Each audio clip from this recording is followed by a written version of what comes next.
Bismillahirrahmanirrahim. Assalamualaikum warahmatullahi wabarakatuh. Waalaikumsalam warahmatullahi wabarakatuh. Allahumma sholli ala sayyidina Muhammad wa ala ali sayyidina Muhammad. Alhamdulillah kita berjumpa lagi hari ini, hari Selasa tanggal 18 Juli 2023 atau 29 Zulhijjah 1444 Hijriah. Seperti biasa, setiap Selasa pagi Rasil menampilkan acara renungan di bawah naungan Al-Quran, edisi tanya jawab bersama Ustadz Hussein Alatas dan juga Ustadz Hamzah Alatas, insya Allah nanti akan hadir. Oke, juga di sini ada Ustadz Isa Al-Kaf dan Oni Saputra juga Anis Mualim. Assalamualaikum Ustadz Hussein, Ustadz Isa. Waalaikumsalam warahmatullahi wabarakatuh. Baik, kita mulai acara ini dengan membaca Al-Fatihah.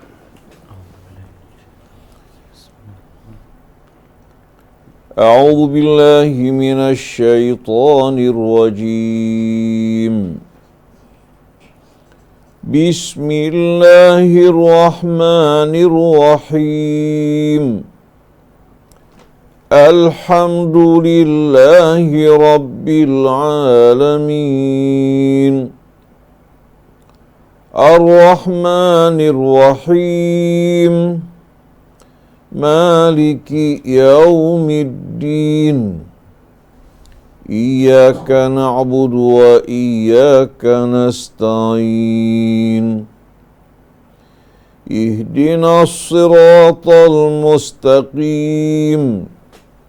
Siratal ladzina an'amta 'alaihim ghairil maghdubi 'alaihim waladdallin. Alhamdulillah kita sudah membaca Al-Fatihah. Mudah-mudahan Allah mudahkan kita dalam memahami jawaban-jawaban yang diberikan oleh guru-guru kita atas pertanyaan-pertanyaan dari pendengar Rasil.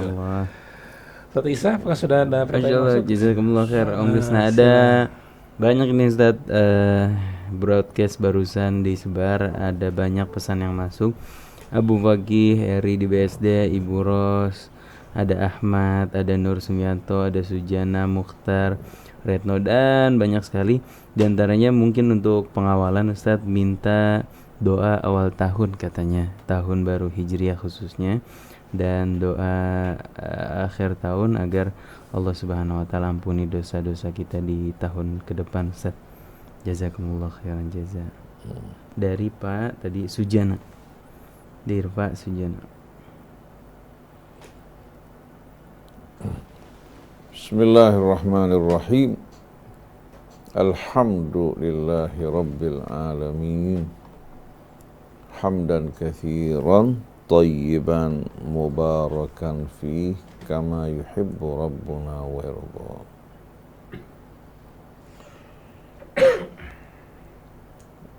Ya Rabbana lakal hamdu kama yanbaghi li jalali wajhikal karim wa li 'azimi sultanik. Subhanak la nuhsi thana'an 'alaika anta kama athnaita 'ala nafsik. Walakal hamdu hatta tarda wa lakal hamdu idza radit wa lakal hamdu ba'da ridha. Allahumma salli ala Muhammadin wa ali Muhammad. Assalamu alayka ayuhan nabiyyu wa rahmatullah wa barakatuh. Assalamu alayna wa ala ibadillahis salihin. Wassalamu alaikum ayuhal ikhwatul mu'minun wal akhwatul mu'minat wa rahmatullahi wa barakatuh. Waalaikumsalam warahmatullahi wabarakatuh. Allahumma atina min indika rahmah wa 'allimna min ladunka ilman nafi'a wa anfa'na bima 'allamtana. Rabbana zidna ilman wa alhiqna bis salihin. Alhamdulillah wa syukurillah. Allah Subhanahu wa ta'ala masih memberikan kesempatan yang amat berharga bagi kita untuk dapat bertaubat dari kesalahan kita, memperbaiki apa-apa yang salah dari cara hidup kita, berhijrah kembali kepada Allah setelah sebelumnya kita terlunta-lunta dalam padang kemaksiatan, lengah lupa kepada Allah, begitu pula lupa tentang hari akhir di mana kita semua akan dikumpulkan pada hari tersebut. Semoga Allah Subhanahu wa ta'ala menjadikan waktu-waktu kita di masa yang akan datang penuh dengan rahmat, keberkahan, ampunan, ketaatan kepada Allah Subhanahu wa ta'ala,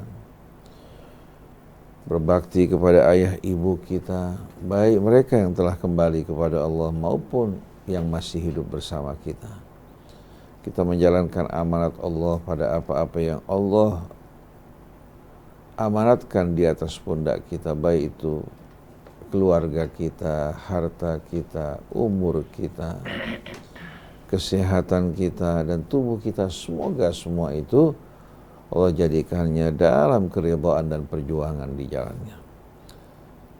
Allah Subhanahu wa ta'ala membantu kita untuk dapat beramar ma'ruf, bernahi mungkar dengan penuh hikmah, dalam keridhaan Allah, penuh ketulusan, tidak mengharapkan dari semua itu melainkan ridha Allah Subhanahu wa ta'ala. Esok hari merupakan hari pertama dari tahun baru Hijriah. Semoga Allah Subhanahu wa ta'ala mengampuni dosa kesalahan kita di masa yang lampau, menjadikan hari kita di masa yang akan datang lebih baik. Allah limpahkan rahmatnya, keberkahannya, ampunannya untuk kita, kedua orang tua kita, guru-guru kita semua, dan kaum muslimin dan muslimat. Dan mudah-mudahan Allah Subhanahu wa ta'ala menjadikan ulama-ulama kita ulama-ulama yang saleh, yang tulus, mengajak manusia kepada Allah, mengingatkan mereka untuk memperbaiki diri mereka dan kembali kepada Allah, tidak menjual ayat-ayat Allah dengan harga yang murah. Allah mengangkat pemimpin-pemimpin yang beriman, yang bertakwa, yang takut kepada Allah dan sayang kepada umat dan bangsa. Mari bersama-sama kita berdoa dengan doa yang singkat. Bismillahirrahmanirrahim. Alhamdulillahi rabbil alamin. Allahumma salli ala Muhammadin wa ali Muhammad. Allahumma inna nas'aluka bismika at-tayyib at-tahir al-mubarak al-ahabbi ilaika alladhi idha du'ita bihi ajabta wa idha su'ilta bihi a'taita wa idha isturhimta bihi rahimta. Amin. An tusalli ala Muhammadin wa ali Muhammad wa an taghfir lana dhunubana ma qaddamna wa ma akharna wa ma asrarna wa ma a'lanna wa ma anta a'lamu bihi minna. Rabbana auzi'na an nashkura ni'mataka allati an'amta alaina wa ala walidayna wa an na'mala salihan tardah wa aslih lana fi dhurriyyatina inna tubna ilaika wa inna minal muslimin wa adkhilna birahmatika fi ibadika as-salihin. Rabbana atina fid dunya hasanah wa fil akhirati hasanah wa qina adzaban nar. Rabbana taqabbal minna innaka antas samiul alim wa tub alaina innaka antat tawwabur rahim walhamdulillahi rabbil alamin. Alhamdulillah. Dan di bulan Muharram kita lebih baik lagi ya. Ini tadi ada pertanyaan yang kita baca doa akhir tahun tadi. Panjang ya. Dan cukup menarik pembahasannya tadi Om Krisna ya. Sebentar. Saya ketumpuk tadi karena balas-balas bertanya, balas-balas pesan ikhwan akhwat. Masyaallah, jazakumullah khair buat ikhwan akhwat yang di awal-awal sudah menunjukkan atensinya luar biasa. Ini ada pertanyaan menarik dari Pak Denny. Assalamualaikum warahmatullahi wabarakatuh. Ustaz. Waalaikumsalam. Apakah betul kebatilan apabila di manage atau diatur dengan baik maka akan menang, sebaliknya kemenangan apabila di manage dengan serampangan akan kalah? Kemenangan ya. Kebenaran apabila di manage dengan serampangan maka akan kalah. Lalu di mana intervensi Allah dalam memenangkan kebaikan? Pak Denny dari Purwakarta. Ada dua sih sebenarnya. Yang satu lagi, apakah kalau pemimpin nanti yang terpilih merupakan takdir dari Allah Subhanahu wa taala? Dari Bu Nenden di Tangerang. Masyaallah. Jazakumullah khairan jaza buat Bu Nenden dan Pak Denny. Bismillahirrahmanirrahim. Alhamdulillahi rabbil alamin. Allahumma salli ala Muhammadin wa ali Muhammad. Rabbana zidna ilman wa alhiqna bis salihin. merupakan satu hal yang menjadi sunnah Allah Subhanahu wa ta'ala, bahwa kebatilan yang terorganisir dengan baik, mereka-mereka yang bekerja dalam kebatilan bersatu bekerja sama, akan mampu mengalahkan orang-orang yang berpecah belah dalam kebenaran. Walaupun semuanya ya, dalam kebenaran, tapi kalau mereka tidak bersatu, dengan mudah mereka akan dikalahkan oleh kebatilan yang terorganisir, bersatu dan serius berjuang. Sebagaimana dalam riwayat ya, al-haqqu bila nizam yaghlibuhul batilul munazzam. Kebenaran tanpa nizam, tanpa aturan, tanpa disiplin, tanpa kebersamaan dan persatuan akan mudah dikalahkan oleh kebatilan yang terorganisir. Coba perhatikan rezim-rezim ya, yang zalim, yang berkuasa. Pada setiap negara jumlah mereka tidak banyak, tapi mereka mampu apa? Untuk berkuasa di tengah-tengah khalayak dan masyarakat yang begitu banyak. Kenapa? Karena masyarakatnya berserakan bagaikan pasir-pasir yang tidak terikat ya, dalam satu bangunan yang kokoh, sedangkan yang batil terorganisir dengan baik. Sebagai contoh, partai Ba'ath yang terdapat di Irak, jumlah mereka sedikit, mereka berkuasa di Irak karena mereka bersatu, sedangkan umat Islamnya berpecah belah dan gontok-gontokan. Yang berjuang untuk kemerdekaan Indonesia, kita tahu mayoritas adalah umat Islam. Mayoritas adalah umat Islam. Dan pada saat awal-awal kemerdekaan, kita tahu betul bagaimana suara umat Islam begitu apa? Begitu dahsyat gemanya. Mereka amat-amat diperhitungkan. Tapi kenapa pada akhirnya kepemimpinan bukan jatuh ke tangan umat Islam, tapi berpindah ke kalangan orang-orang yang jauh dari Islam. Kenapa? Karena umat Islamnya gontok-gontokan. Sebagai contoh, ketika berbicara mengenai konstituante, umat Islam ribut di antara mereka. Pada akhirnya, karena tidak ada kesepakatan yang membuat bangsa negara dalam keadaan lemah, konstituante dibubarkan. Mereka tidak memiliki wibawa karena apa? Tidak memiliki wibawa karena mereka tidak bersatu. Akhirnya sedikit demi sedikit pengaruh mereka tersingkir, digantikan dengan kelompok-kelompok ya, yang peran mereka dalam perjuangan kemerdekaan bangsa sebetulnya kecil. Ini hukuman Allah Subhanahu wa ta'ala terhadap kaum muslimin ya, yang berpecah belah, lebih mengutamakan dunia, pengaruh. Kalau bukan saya yang memimpin, saya tidak mau duduk bersama-sama. Nah, kalau setiap orang berpikir seperti ini, apa jadinya? Mustafa Kemal Atatürk, pendiri ya, negara sekuler di Turki, dengan para pengikutnya sedikit, bahkan pada awal perjuangan ketika menggulingkan Sultan Abdul Hamid bersama ulama-ulama Islam. Karena melihat kerusakan pemerintahan Utsmani. Tapi mereka ini betul-betul solid dan bersatu. Sedangkan ulama-ulama Islam hanya sebagai alat yang mereka pergunakan. Begitu revolusi berhasil, ulama-ulama Islam dibantai, bahkan adzan dilarang menggunakan bahasa Arab, simbol-simbol Islam disingkirkan, berdirilah negara sekuler, padahal tadinya Turki merupakan pusat dari khilafah Islamiyah yang membentang luas ke seluruh Jazirah Arabia. Mesir merupakan bahagian dari khilafah Utsmani, termasuk negara Hijaz, Emirat Arab, semua di bawah khilafah Utsmani, termasuk juga Irak. Tapi sebagai hukuman dari Allah Subhanahu wa ta'ala, di saat umat Islam memperebutkan dunia, berpecah belah, bercerai-berai, bergolong-golongan, maka kemuliaan mereka hilang berganti dengan kehinaan. Indonesia mayoritas penduduknya beragama Islam, ulamanya banyak, apalagi saat-saat ini yang bergelar PhD, yang bergelar master, yang bergelar LC, kiai di mana-mana tempat. Dibandingkan dulu waktu kita kanak-kanak, ulama amat sedikit, tapi kita merasakan kecintaan dan semangat beragama lebih tinggi. Kalau sekarang ulamanya banyak, kiainya banyak, pesantrennya banyak, yang bergelar juga banyak, tapi kenapa umat Islam lemah? Hingga wibawa kehormatan umat hilang sama sekali.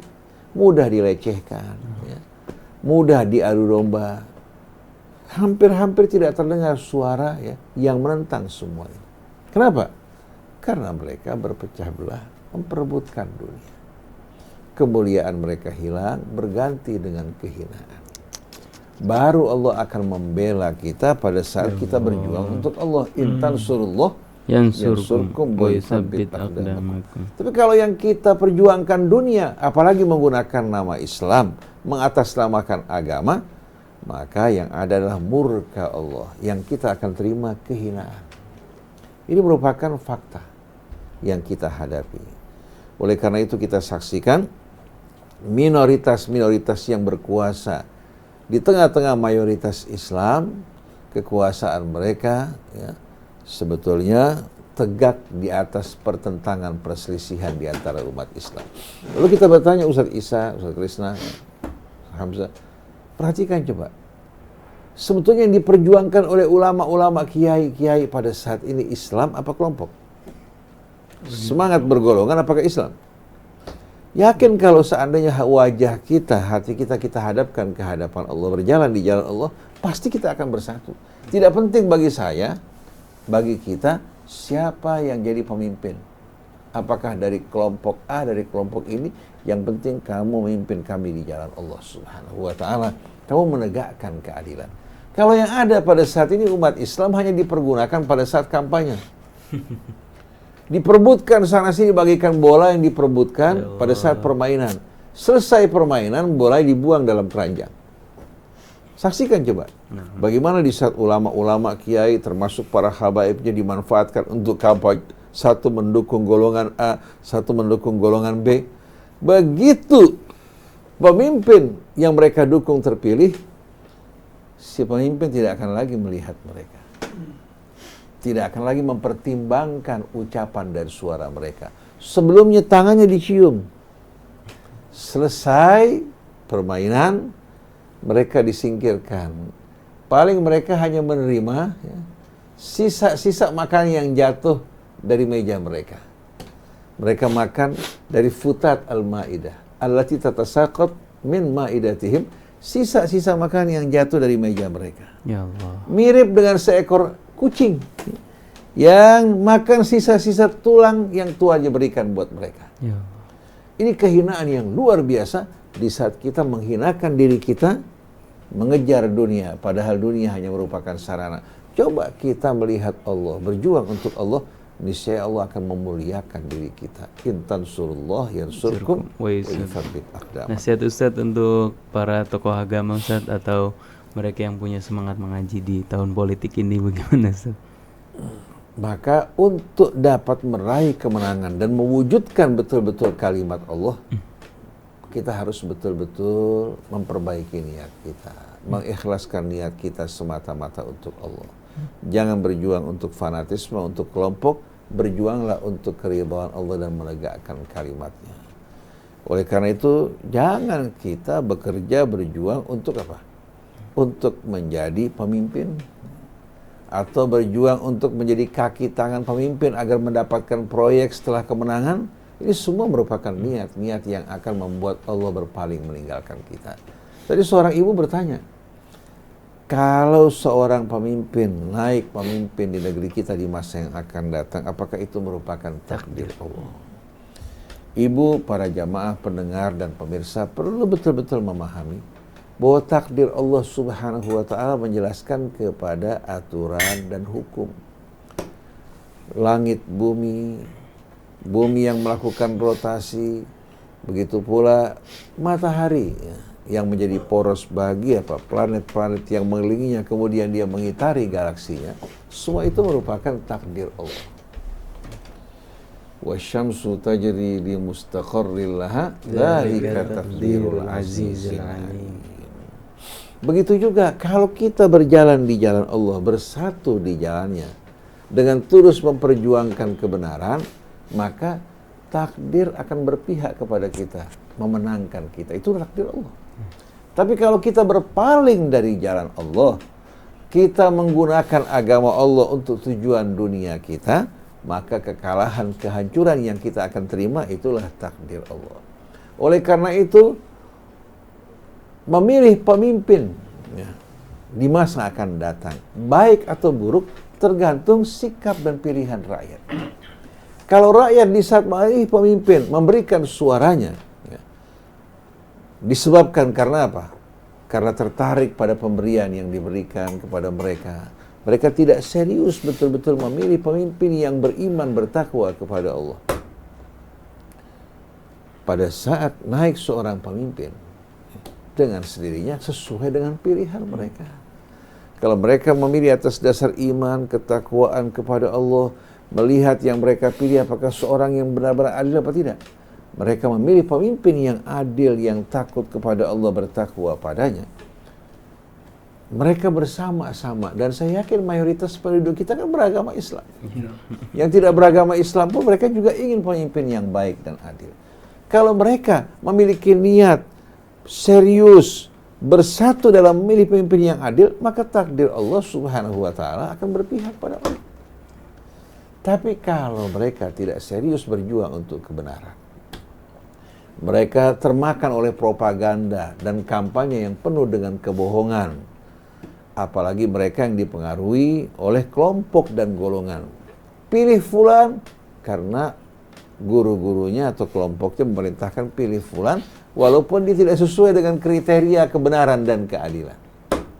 Maka orang yang memilih seorang pemimpin, dia tahu ini pemimpin tidak benar, maka setiap kebijakan pemimpin tersebut di saat dia naik sebagai pemimpin, dia memiliki andil.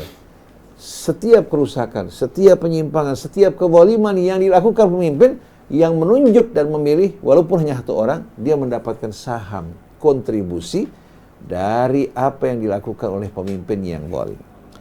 Tapi sebaliknya, kalau seorang memilih pemimpin yang adil, yang benar dengan mengharapkan ridha Allah, setiap kebijakan yang diambil pemimpin dalam kebenaran keadilan, dia mendapatkan saham yang besar, walaupun dia hanya seorang diri. Jadi jangan kita meremehkan suara satu orang. Terkadang disebabkan sebutir beras.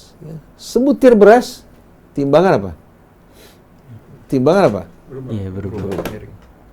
Disebabkan satu orang, kemenangan dapat diraih. Seperti pada saat Bani Israel berhadapan dengan Goliath. Munculnya pahlawan muda, Daud berhasil membunuh siapa? Jalut. Membunuh Goliath. Jadi jangan pernah kita memandang kecil, memandang remeh kontribusi kita, suara kita, dan hendaklah kamu selalu bersama kebenaran walaupun pada saat itu kamu kalah. Jangan karena kita menginginkan berdampingan dengan yang menang, kita tunjuk yang menang walaupun dia dalam kezaliman. Jadi bersama kebenaran walaupun kebenaran belum meraih kemenangan disebabkan karena umat Islam tidak kompak. Ikuti petunjuk Allah. Kalau seandainya pemimpin yang terpilih bukan pemimpin yang adil yang kita pilih, kita terbebas dari tanggung jawab di hari kemudian nanti. Oleh karena itu setiap kebijakan, setiap kesalahan yang dilakukan oleh para pemimpin kita saat ini, oleh wakil-wakil rakyat kita, maka yang memiliki kontribusi dan saham dari setiap kejahatan penyimpangan yang mereka lakukan. Kenapa? Ini kan pilihan dengan kesadaran, bukan paksaan. Betul tidak? Kecuali kalau seandainya dia tidak tahu, dia berhusnudzon pada orang ini, ya, dia memberikan pilihannya, Allah Subhanahu wa Ta'ala bisa berikan maaf. Tapi kalau dia tahu orang tersebut tidak memenuhi syarat, tidak sama sekali termasuk dalam orang yang beriman, bertakwa kepada Allah. Dia memberikan suaranya, siap-siaplah di hari kemudian nanti Anda untuk menerima saham dari setiap kejahatan, setiap penyimpangan, kezaliman yang dilakukan oleh orang yang Anda pilih. Wal'iyadzubillah. Hingga Allah berfirman, Innallaha ya'murukum an tu'addul amanati ila ahliha.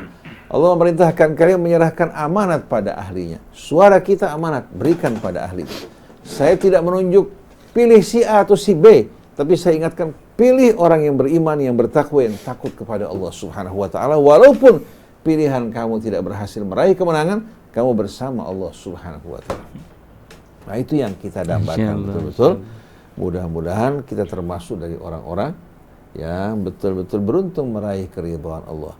Nah, sebagai tambahan sedikit, orang kalau makan cabai pedas itu namanya takdir Allah.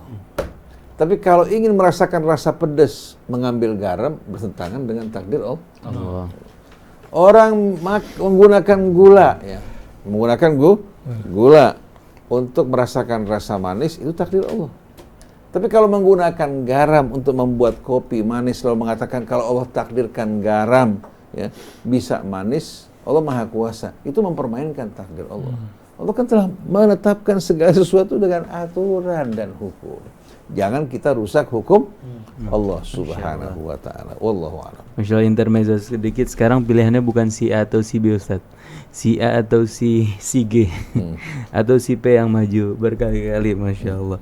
Ada pertanyaan berikutnya, Ustaz Hamzah, barangkali ada tanggapan mengenai hal tersebut? Ya, tadi menarik mengenai apa? Bagaimana ketentuan Allah, ya, takdir. Mengambil sebab itu juga bagian dari ketentuan Allah Subhanahu wa taala. Ya, kalau dibilang apa, kalau Imam Ali mengatakan tadi, kebatilan yang tersusun rapi bisa mengalahkan kebenaran yang tidak tersusun dengan rapi. Itu tidak itu apa, mengambil ini dari firman Allah Subhanahu wa taala, ya. Bagaimana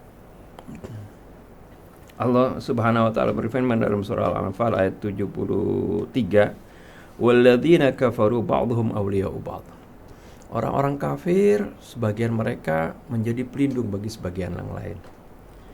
Illa taf'aluhu takum fitnatun fil ardi wa fasadun kabir. Kalau kalian enggak melakukan hal yang sama seperti itu, mereka misalnya bersatu, mereka mengayomi satu sama lain, saling melindungi, saling itu. Kalau kalian enggak melakukan hal yang sama, kalian malah berpecah belah, gontok-gontokan satu sama lain, ya, akan terjadi fitnah wa fasadun kabir, ya, akan terjadi bencana dan kerusakan yang dahsyat nanti. Artinya mengambil sebab dengan sesuatu untuk meraih kemenangan itu adalah bagian dari sunnatullah, bagian dari ketentuan Allah, takdir. Seperti tadi, kalau orang makan cabai ini kan sebab memang Allah itu cabai panas ya, kalau pedas, kalau makan pedas. Kalau orang mau kenyang ya dia harus makan. Oh enggak, saya mau pengen kenyang tapi nggak pakai makan, nggak bisa. Itu asbabnya harus kita jalankan. Rasulullah SAW ketika hijrah, Rasulullah kan kalau mau mohon kepada Allah bisa saja. Ketika mau hijrah, ngambil sebab, ya, mencari dengan taktik siasat yang begitu banyak sekali, ya. Ketika bagaimana waktu keluar di waktu malam, perintahkan Sayyidina Ali untuk tidur di tempat tidurnya. Kemudian ketika mau hijrahnya, Rasulullah sewa petunjuk jalan yang paling pintar pada waktu itu di sana, orang yang paling jago dalam menempuh jalan di padang pasir, karena jalan yang akan ditempuh bukan jalan biasa. Jalan apa, zigzag, jalan tikus lah. Jalan tikus, dan nggak ada, jarang orang yang tahu seperti itu. Kemudian bagaimana memerintahkan Asma binti Abi Bakar untuk membawakan bekal. Terus bagaimana ketika hijrah nggak langsung menuju ke Madinah, tapi menyimpang dulu ke Jabal Nur, Jabal Thur, seperti itu. Bahkan bermalam di sana seperti itu. Itu kan artinya untuk ini adalah merupakan taktik, mengambil asbab, ya, seperti itu. Begitu juga ketika perang Badar Rasulullah SAW, ya, benar-benar mencari bagaimana lokasi yang strategis, ya, kita menempati sumber Badar itu supaya kita bisa kuasain itu, mengatur taktik. Ya, begitu juga perang Uhud seperti itu. Ya, tapi ketika asbab ini kemudian dilanggar, akhirnya kalah di perang Uhud seperti itu. Ini adalah bagian dari sesuatu yang diperintahkan oleh Allah Subhanahu wa taala. Kita ambil asbab terutama bagi kita bagaimana pentingnya persatuan umat Islam. Satu kata, maka kita akan mana? Apa kita nggak belajar dari sejarah Rasul dan juga sejarah kita terjajah begitu lama awalnya oleh VOC. VOC kan company itu asalnya. Bagaimana kita terjajah karena kita dipecah belah. Kita kenal dengan politik divide et impera itu. Kita dipecah belah, akhirnya kita hancur. Begitu juga setiap perjuangan kalau kita nggak bersatu. Tadi kenapa umat Islam menyuruh untuk menguburkan mayit, padahal jika dikremasi akan lebih praktis, Ustaz? Mungkin ini kaitannya dengan beberapa hukum Islam yang dikritisi oleh orang-orang orientalis. Kenapa umat Islam menyembelih hewan padahal kalau disuntik hewan itu akan lebih rahmat, katanya akan lebih lembut kepada hewan, lebih tidak menyakitkan, Ustaz. Apakah ada hikmah-hikmah di balik hukum-hukum Islam ini, Ustaz? Jazakumullah khairan jazak. Bismillahirrahmanirrahim. Rabbana zidna ilman wa alhiqna bis salihin. Mengapa kita diajarkan untuk mengubur jenazah? Mengapa kita diajarkan untuk mengubur jenazah? Mengapa tidak dibakar? Mengapa lebih tidak tepatnya, dari Fafan. Ya. Allah berfirman, minha khalaqnakum wa fiha nu'idukum wa minha nukhrijukum taratan ukhra. Dari tanah kalian kami ciptakan, ke dalam tanah kalian kami kembalikan, dan kelak dari sana juga kami akan hidupkan kalian kembali. Tubuh manusia yang dikubur kembali menyatu dengan tanah, tanah, dan juga menghindari efek-efek yang bermacam-macam yang bakal ditimbulkan dari racun mayat. Mayat. Jadi sebetulnya mengubur jenazah pada saat mati sesuai dengan fitrah manusia, sesuai dengan sunnatullah, sebagaimana dari asal tanah dia berasal, ke tanah dikembalikan. Betul enggak? Betul. Tubuhnya berasal dari tumbuh-tumbuhan bumi, dari hewan-hewan juga yang tumbuh dari tumbuh-tumbuhan bumi. Dari sari pati tanah, ke dalam tanah mereka dikembalikan. Dan ini sebetulnya lebih menjaga keamanan, kesehatan untuk tidak menimbulkan pencemaran lingkungan. Karena dibakar juga tetap menimbulkan pencemaran. Iya, betul. Plastik kalau dibakar, barang-barang beracun. Kira-kira efek sampingnya bagaimana? Dihirup sama. Begitu juga. Tubuh manusia di saat dibakar tidak sebaik dengan di saat dia dikuburkan. Jadi sebetulnya sebagaimana asal usulnya diciptakan dari tanah secara langsung kakek nenek kita atau sari pati tanah, dikembalikan lagi ke dalamnya sebagaimana firman Allah, wallahu ambatakum minal ardi nabat. Allah menumbuhkan kalian, tubuh kalian dari bumi. Maksudnya walaupun nggak secara langsung, tapi tubuh kita ya dari mulai kanak-kanak, kita tahu begitu pula dari mulai dalam kandungan ibu kita, dia menghisap, ya, menghirup dari tumbuh-tumbuhan bumi, termasuk dari hewan-hewan juga yang terdapat di bumi. Kemudian yang kedua berkaitan dengan penyembelihan. Manusia seringkali merasa lebih pandai dari Allah Subhanahu wa taala, lebih pandai dari Allah. Mereka beranggapan dengan menembak atau katakan dibunuh di kamar gas, ya, itu lebih baik ya, tidak menyakitkan. Wa ma yudrik, dari mana kamu tahu tidak menyakitkan? orang-orang yang beriman dan beramal soleh, yang hidupnya lurus, termasuk orang-orang yang non-muslim, dia bersikap baik, lurus, tidak berbuat kezaliman, Allah mudahkan kematiannya.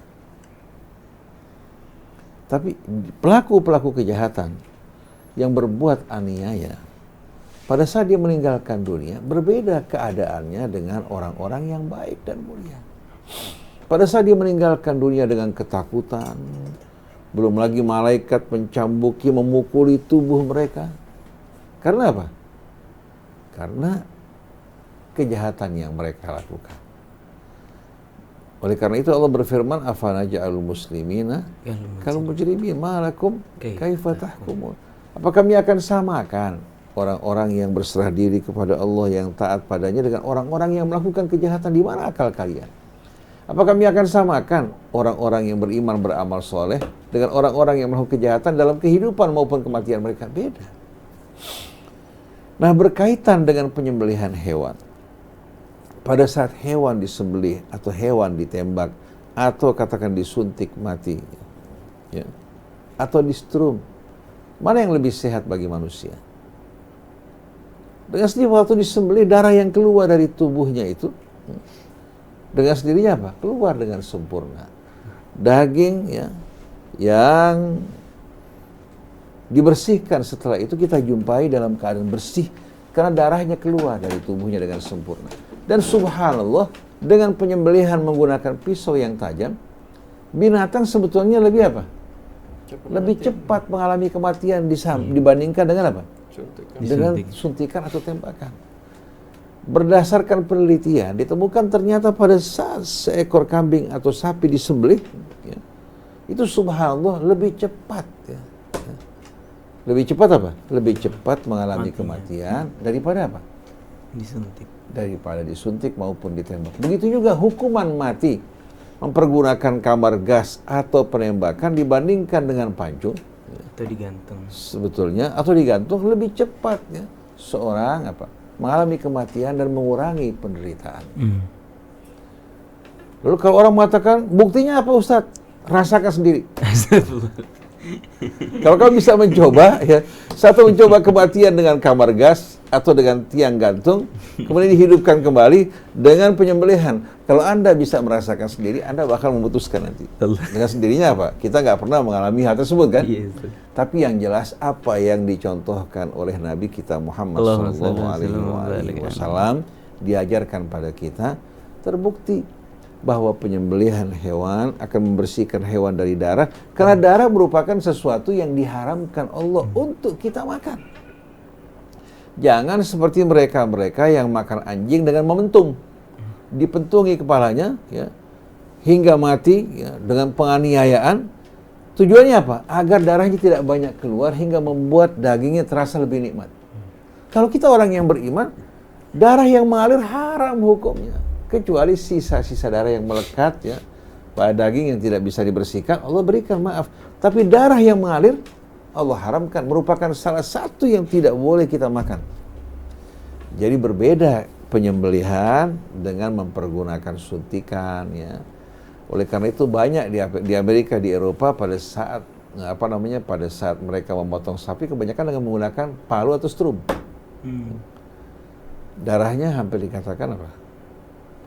Tidak keluar dengan sempurna. Paling seperti memar-memar yang mengeluarkan sedikit darah, tapi tidak keluar dari tubuhnya. Padahal kita tahu dalam darah binatang ini terdapat berbagai macam hal-hal yang berbahaya bagi manusia untuk dikonsumsi. Tidak sesuai dengan fitrah kita dan agama kita yang datang dari Allah yang Maha Tahu, lebih baik bagi kita semuanya. Wallahu a'lam. Pendapat Ustaz Hamzah bagaimana, Ustaz? Itu tadi apa? Oleh karena itu ketika menyembelih pun Rasulullah kasih apa sih guidance, ya, menyembelih supaya cepat gitu. Harus tajamkan dulu pisaunya seperti itu.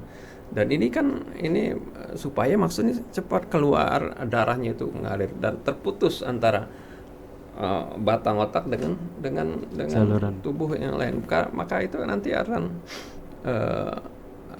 artinya dia tidak akan merasakan lagi sakitnya itu.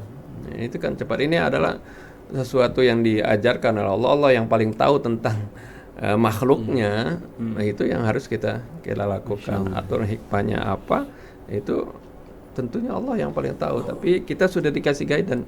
Jadi jangan orang yang nggak ahli motong, akhirnya suruh motong, akhirnya tersiksa itu. Tapi kalau sudah ahli langsung cepat sekali itu. Allah. Kemudian berkaitan dengan nahar. Nahar itu apa sih?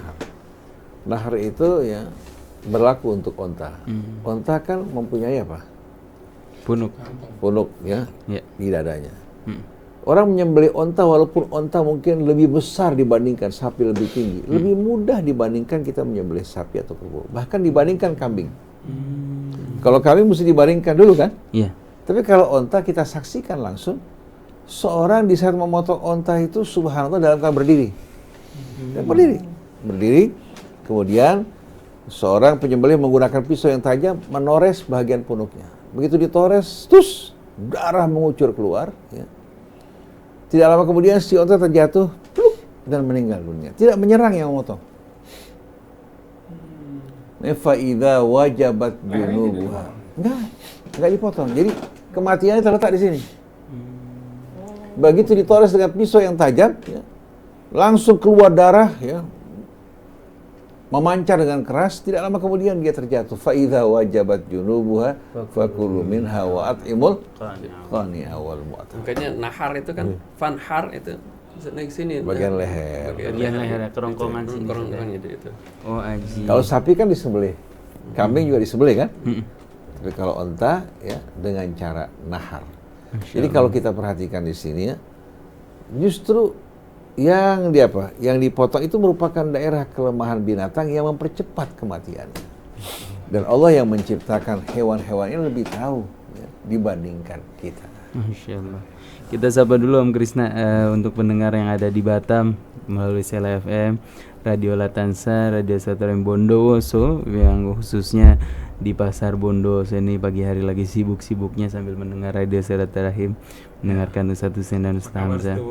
Masya Allah. Batam, kemudian juga Lampung, Palembang, Masya Allah, dan Sukabumi, Banyuwangi. Kemudian mana Piung, Aceh gimana? betul, Aceh Sigli ya? Piungan Yogyakarta. Piungan, oke.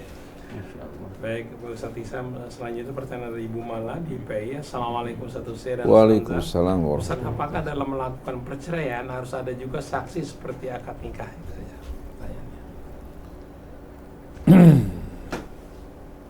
Kalau kita kembali kepada Al-Quran Al-Karim,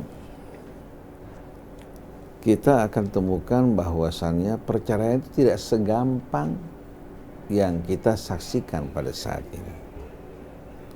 Seorang laki-laki di saat dia emosi, marah, padahal beberapa hari sebelumnya baru berkumpul dengan istrinya, langsung dia mengatakan, saya ceraikan kamu. Dibungkus pakaiannya, diantarkan pulang ke rumah orang tuanya. Terkadang bahkan ya, dengan cara kasar diseret si wanita seperti seekor kambing akan dipotong, dipulangkan ke rumah orang tuanya, dia berkata pada orang tuanya, sebagaimana saya ambil anak Anda dengan cara baik-baik, saya pulangkan anak Anda dengan cara baik-baik. Ini merupakan hal yang tidak sejalan dengan Islam. Al-Quran menerangkan kepada kita bahwasannya apabila seorang laki-laki mau menceraikan istrinya, harus diceraikan pada saat suci sebelum digauli.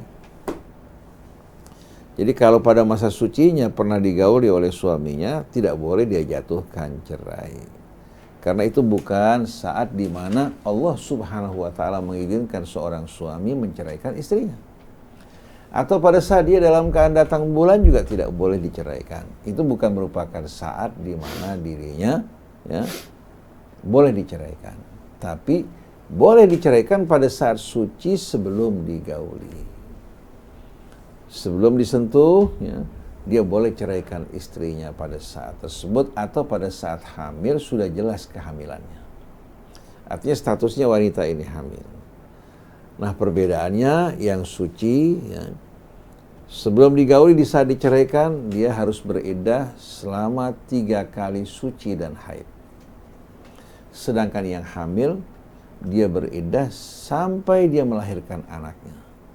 Nah pada saat si wanita beriddah, dia harus tinggal di rumah bersama suaminya karena statusnya masih sebagai istri. sebagai Istri. dia tinggal di rumah, tinggal pisah kamar. Apabila suaminya ingin kembali merujuk istrinya, tidak harus dia memanggil penghulu, tidak harus lagi mengadakan pernikahan, cukup dia mengatakan saya menyesal, saya ingin kembali kepada kamu, maka si istri secara otomatis kembali kepada suaminya. Dan terhitung satu talak pada saat tersebut. Tapi kalau suaminya ya yang berdiam satu rumah bersama istrinya dengan pisah kamar, ternyata sampai waktu iddahnya berakhir, artinya sudah hampir mengakhiri waktu iddahnya, 3 kali suci dan haid, dia sudah memasuki 3 kali suci, tinggal menunggu haidnya. Katakan haidnya 7 hari, di hari ketiga, keempat ya, sebentar lagi dia akan mengakhiri apa? Mengakhiri iddahnya. Maka pada saat tersebut dia wajib untuk memanggil 2 orang saksi yang adil. Wajib untuk memanggil 2 orang saksi yang adil, yang bersaksi bahwasannya dia menceraikan istrinya, agar tidak terjadi gugatan. Karena apa? Bisa saja nanti di tengah jalan suaminya meninggal dunia, si istri mengatakan saya masih belum habis iddah saya. Wanita yang belum menghabisi iddahnya, kalau suaminya meninggal dunia, dia menerima warisan. Begitu juga kalau suami meninggal, ya, kalau istri meninggal, istri masih beriddah, suami juga menerima warisan dari istrinya. Jadi bagaimana Allah menjaga hak-hak manusia dengan penuh keadilan agar tidak menimbulkan fitnah? Bisa saja ya, perceraian sudah terjadi, sudah berakhir masanya, wanitanya hamil. Ini anak bukan anak suaminya. Betul enggak? Atau pada masa iddah masih ada, si istri hamil, suaminya ingkar bahwa itu anaknya. Padahal mereka tinggal bersama-sama dalam satu rumah. Jadi untuk menghindari hal-hal yang tidak benar, kesaksian merupakan satu hal yang harus dihadirkan. Oleh karena itu Allah berfirman dalam surat Talaq, Ya ayyuhan nabi, idza talaqtumun nisa fatalliquhunna li'iddatihin. Wahai nabi, ya, katakan pada umatmu, ya, awasi mereka apabila kalian akan menceraikan istri-istri kalian, ceraikan mereka pada saat mereka dapat memulai iddahnya. Wanita dapat memulai iddahnya pada saat suci sebelum digauli, atau pada saat hamil dan jelas kehamilannya. Dia bisa memulai iddahnya. Adapun pada masa suci yang pernah digauli suaminya, atau pada masa haid, itu merupakan waktu yang tidak dibenarkan. Bagaimana seandainya suami yang menceraikan pada saat haid, maupun pada saat suci yang pernah digauli? Maka dengan sendirinya berdasarkan nas Quran, tidak sah. Maka ketika Abdullah bin Umar menceraikan istrinya dalam keadaan datang bulan, dibawa oleh ayahnya ke hadapan Rasulullah marah kepada Ibnu Umar. Tarik kembali istri kamu dulu. Tunggu sampai dia apa? Suci, ya. Kemudian haid, suci kembali, ya. Kalau kamu ingin ceraikan pada saat tersebut. Itulah iddah yang Allah perintahkan. Jadi kita perhatikan, perceraian ini tidak segampang seperti orang yang mengeluarkan kata-kata cerai dari mulutnya dengan alasan hadis palsu yang beredar, yang ingin merusak rumah tangga Islam. Ada 3 hal yang serius, bahkan guyonnya serius, apalagi seriusnya, yaitu apa? Pernikahan, kemudian apa? Cerai dan rujuk. Dibilang main-mainnya serius. Jadi kalau seandainya anak-anak kita yang kecil main-main, ya, kemanten sah dong. Atau dalam katakan dalam sebuah drama, ini menjadi suami ini, berarti sah dong. Ini semuanya omong kosong. Masa main-main dianggap serius? Padahal Allah mengatakan, La yu'akhidukumullah billaghwi fi aimanikum. Allah tidak menghukum kalian pada sumpah kalian yang tidak serius. Dianggap tidak mengikat. Karena bisa aja orang sumpah bukan dengan niat sumpah. Seperti orang Arab paling sering bilang, ay wallahi, wallahi. Itu bukan sumpah, hanya sebagai takkid.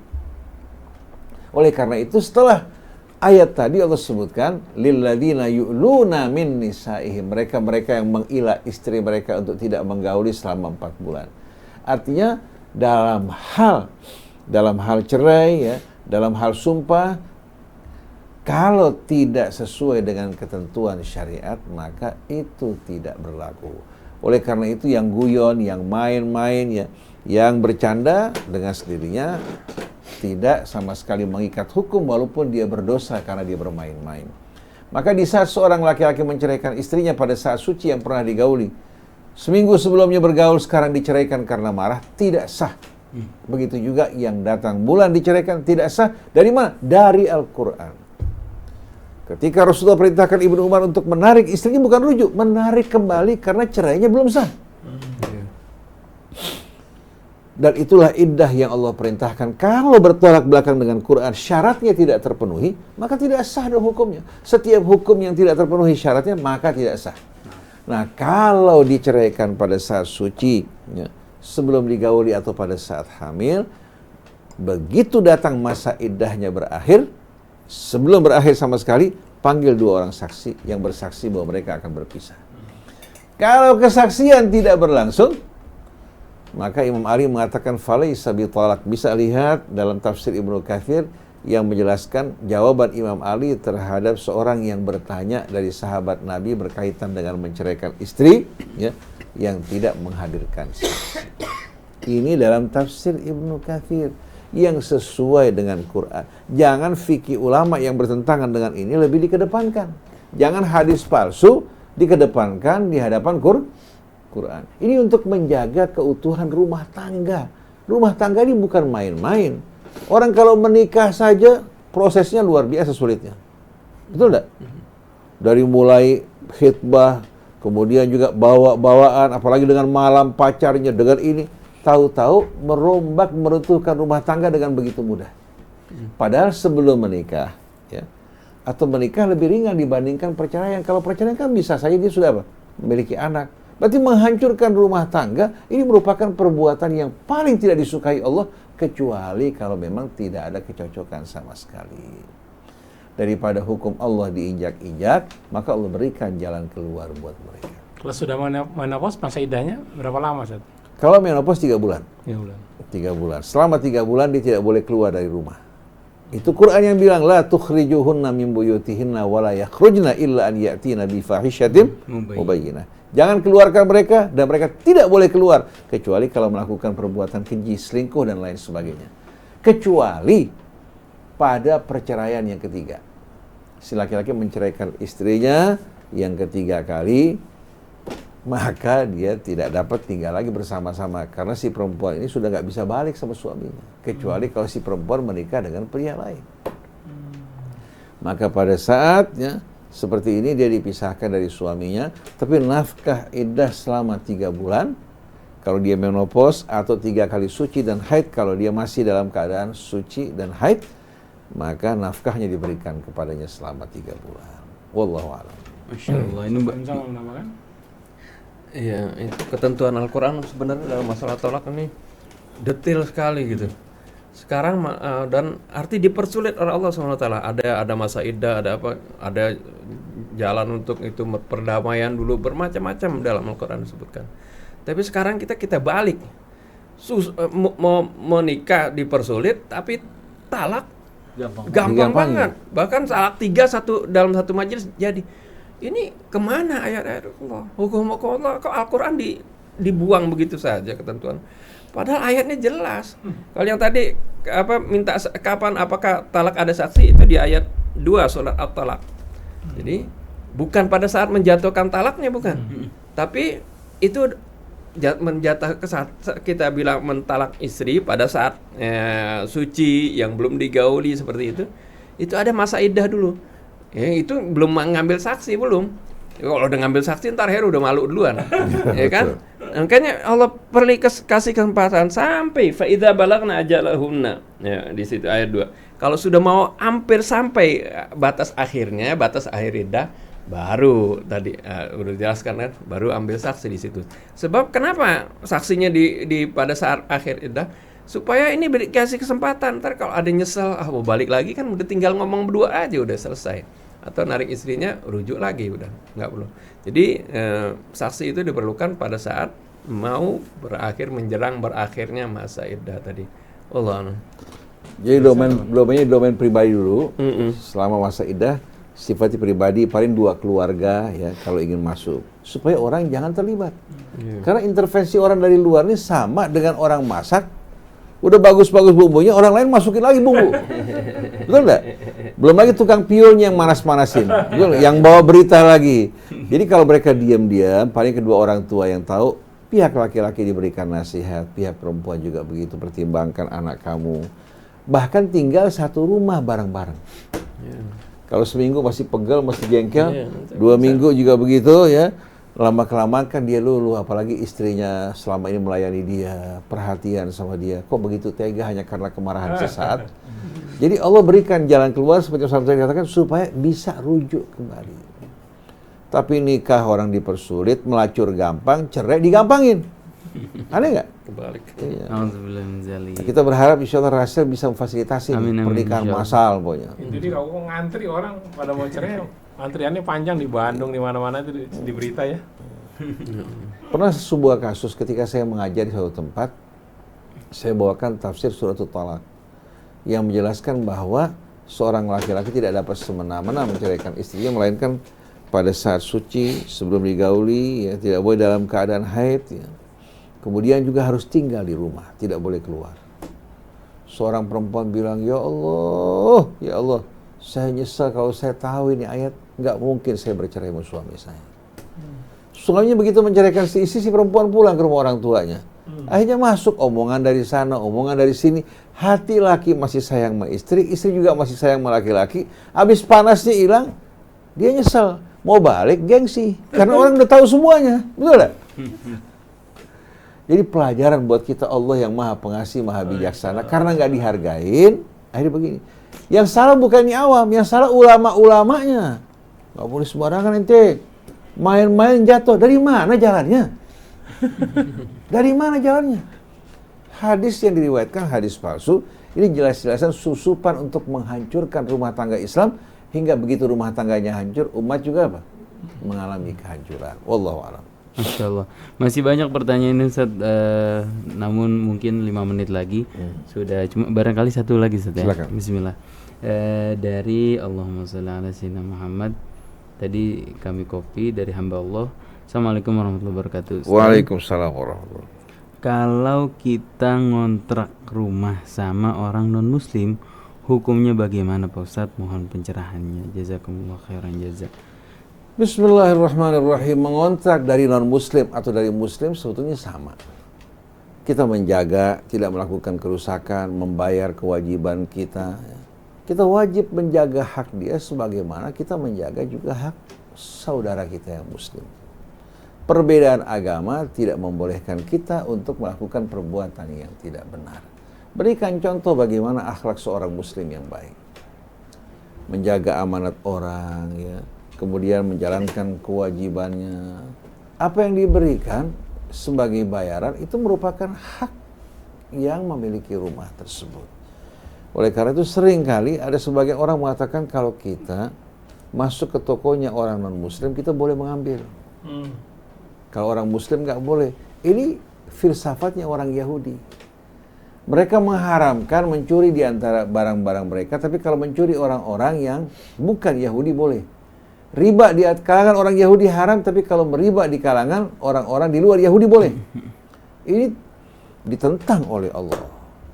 Allah tentang dalam surat Al-Imran, ya, terhadap orang-orang Yahudi yang kalau diberikan amanat, ya, sebagian mereka ada yang juga mengembalikan sebagian lagi, walaupun 1 dinar tidak dikembalikan kecuali kalau ditagih berulang-ulang. Alasan orang Yahudi, kita kalau menipu orang-orang ummiyin, ya, orang-orang Arab yang tidak berpendidikan ini nggak apa-apa, kecuali kalau menipu orang Yahudi. Dijawab oleh Allah, bala man aufa bi ahdihi wattaqa fa innallaha yuhibbul muttaqin. Itu tidak benar. Siapa yang menepati janjinya bertakwa pada Allah, Allah mencintai orang-orang yang bertakwa. Orang yang beriman di saat melakukan perbuatan yang tidak benar walaupun terhadap orang non-muslim, berarti dia merusak citra agamanya. Ini yang mesti diperhatikan. Tapi banyak orang yang menghalalkan apa yang diharamkan Allah hanya untuk kepentingan kesenangan dunianya. Jadi menyewa dari non-muslim, ya, kita wajib untuk menjaga rumah yang kita sewa, tidak melakukan kerusakan, ya, dan menjalankan kewajiban kita menjadi contoh yang sebaik-baiknya. Ini merupakan hal yang mesti kita penuhi dalam akad.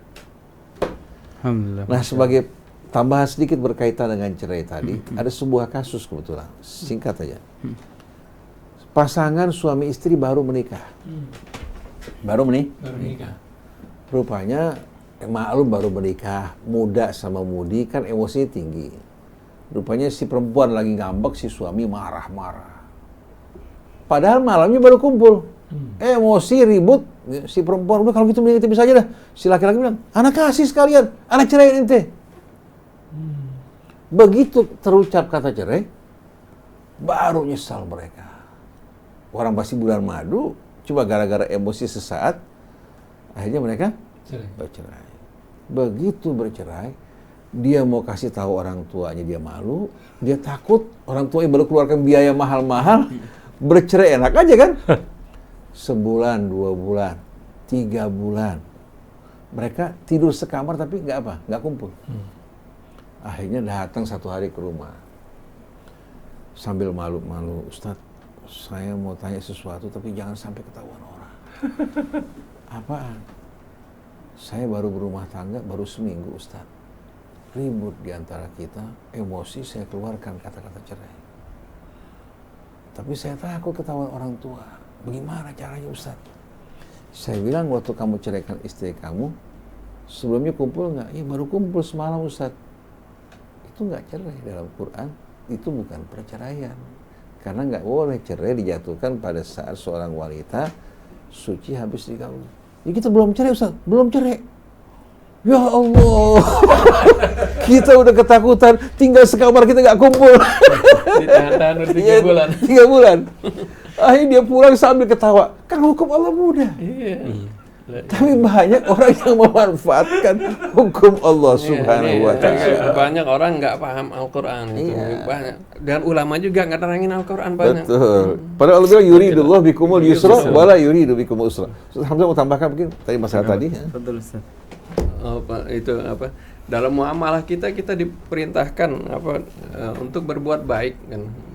Ya, sampai Rasulullah bilang kan dengan tetangga saja kita tetangga walaupun dia non muslim kita harus berbuat baik seperti itu. Nah, dalam muamalah tadi ya, kita berbisnis, kita mengontrak itu nggak ada masalah kecuali kalau dia ada jelas-jelas orang yang memerangi kaum muslimin seperti itu. Ya, kalau dalam hal orang yang non muslim dia artinya orang yang tidak memusuhi kita ya kita bermuamalah bergaul seperti itu dan bertransaksi nggak masalah. Allah. Baik, alhamdulillah. Terima kasih Ustaz Hamzah atas ilmu yang diberikan tadi untuk jawaban-jawaban dari pendengar. Pendengar bisa mengumpulkan memberikan pertanyaan untuk nanti kami jawab pada Selasa depan. Dicicil ya. Atau dicicil pada pertemuan-pertemuan berikutnya. Mohon maaf untuk jawaban pertanyaan-pertanyaan yang masuk tapi belum sempat dijawab. Banyak sekali Om Krisna Dae, yang Sri, Bapak Andi, Anggi, Selamat Suryadi, Pak Azi, ada hamba Allah yang memberikan sedekahnya, jazakumullah khairan jaza, ke nomor rekening 72222300033 Bank Syariah Indonesia atas nama Yayasan Wakaf Rumah Quran Silaturahim. Jazakumullah, semoga Allah balas dengan rezeki yang berlimpah. Semoga Allah Subhanahu wa taala jadikan hartanya pengantar untuk mendekatkan diri kepada Allah Subhanahu wa taala. Amin amin. Baik, Masya Allah. Jawaban-jawaban tadi menambah ilmu kita ya dalam Amin, beragama ya. amin. Baik, terima kasih. Saya Muhammad Krisna Undi Saputra dan Ismalim. Mohon pamit, wabillahi taufiq wal hidayah. Assalamualaikum warahmatullahi wabarakatuh. Ya Rabbi antal rahman.